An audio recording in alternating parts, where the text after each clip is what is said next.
I first met Igor a few years ago, and he made it very clear to me that he didn't believe in unions, he didn't like unions, and he thought unions were not good. A great many other senior consultants, management information services, disagreed and signed our cards so that we would go forward to try to represent the title series, but I never did convince Igor. He's quite strong in his beliefs and quite firm in them. I'm sure you understand I disagree with him, and I probably should explain that for a moment about why I disagree with him. I had been raised in a union family, so I kind of thought favorably of unions even before I got to college. And then while I was in college, in 1962, my father, who had worked for more than 30 years for the Fifth Avenue Coach and Omnibus Corporation of New York City, was fired. He wasn't fired because he did something wrong. They didn't say that at all. They were open about it.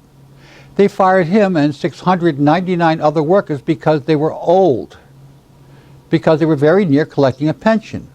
And by firing them, they could save the pensions. That was legal in those days. It's not now, but it was then. The only people who wouldn't allow that to happen were my father's union, the Transport Workers Union. And they went out and strike. And they won the strike. And when they won the strike, the Fifth Avenue Coach and Omnibus Corporation found itself eventually being paid back for it, but they lost their bus company. It was transferred into the Manhattan and Bronx Surface Transit Operating Authority. If you would like to know what happened to MAPSTOA, go downstairs, go outside, take a look at the bus going by. It's a good chance it's going to say Manhattan and Bronx Surface Transit Operating Authority. They're still in business, and people in that situation are still in that same union. I did eventually graduate college, and then I went off to get a job, and I found that the union I joined was excellent. It really did make things better for us on the job, day in and day out. It seems that a union can provide a balance between the authority of management, which is pretty extreme, and the fact that, on the other hand, they're not supposed to do things wrong either.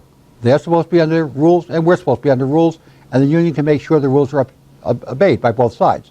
I don't think that a union should obstruct the mission of the agency at all. On the other hand, fighting against petty tyranny or excessive whimsical unkindness or any kind of extreme unfairness, well, that's an appropriate job for any union. I can tell you a lot of stories about that, but let me just start with one. There was a moment when I was one of the leaders of a union delegation in a welfare center in the Bronx called Mott Haven, and the mayor decided to close it. Now, at first, I didn't object. Nobody else did either, because, you know, the boss is the boss, and the boss has a right to make these decisions. Then we found out why he was doing it, and it turned out his reasons were deceitful, dishonest, highly political, and made no sense at all, and in fact would have just caused unhappiness to a lot of people, and it accomplished nothing because they were just trying to convince other people they were doing something good when they were doing something quite obviously wrong. Even then, we weren't sure we'd fight it because, you know, how can you fight the mayor? But finally, we thought it all over and said, you know, what are we on earth for? If this is wrong, even if it doesn't hurt us, we should say something about it. We should fight it. And then we had trouble convincing the Central Union that we were serious. But eventually we did convince them, and then they did help us. And after that, we involved the local churches and community groups, the local politicians, some youth groups, some of the anti-poverty groups. We got actually significant cooperation from the local precinct, which kind of agreed with us about what was going on. And other unions came in to help us, and eventually we pulled together a very strong coalition, and finally we aided the welfare clients we were trying to serve by telling them what was going on that would discomfort them for no good reason. The whole operation took quite a while to put together, but was very effective, and eventually the mayor backed down and said, okay, you can keep that center open, so it worked out quite well. Because of that particular action, I became a little bit better known within the union because I had been leading the action, and I was asked to move up a little bit in the ranks. So I have a lot of stories about that, but let's not make this too long a video. But I will tell you, about 20 years ago, something very unusual happened. We had a bit over 900 layoffs scheduled for Health and Hospitals Corporation. And we looked into it and found out it was a very strange set of layoffs, very weird in many ways, didn't really make sense, and turned out it also was a political act on the part of a different mayor. And I was able to become very involved in that one, and while I didn't achieve complete victory, because of my involvement, almost 700 of the people being laid off weren't laid off. Instead, they were transferred to city jobs at or above their existing salary. The one thing about that experience which I regret is I wish my father had been alive to see me do that one, because he would have been very proud. So Igor has his reasons for why he doesn't believe in unions or think they're any good, and I have mine for why I think they are.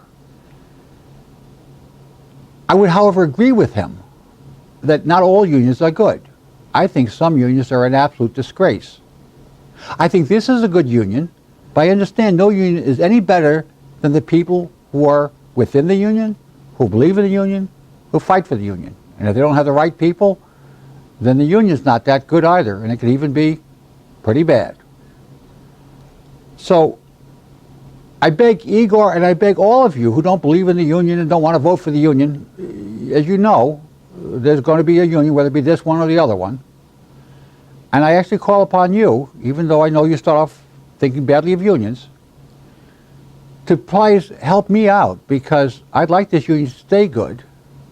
So give us a chance to try our best and help us by insisting that we do what we're supposed to do, and that we do keep on trying to make this and to keep this as a good union. What I'm saying, brothers and sisters, is I really could use your help. Thank you.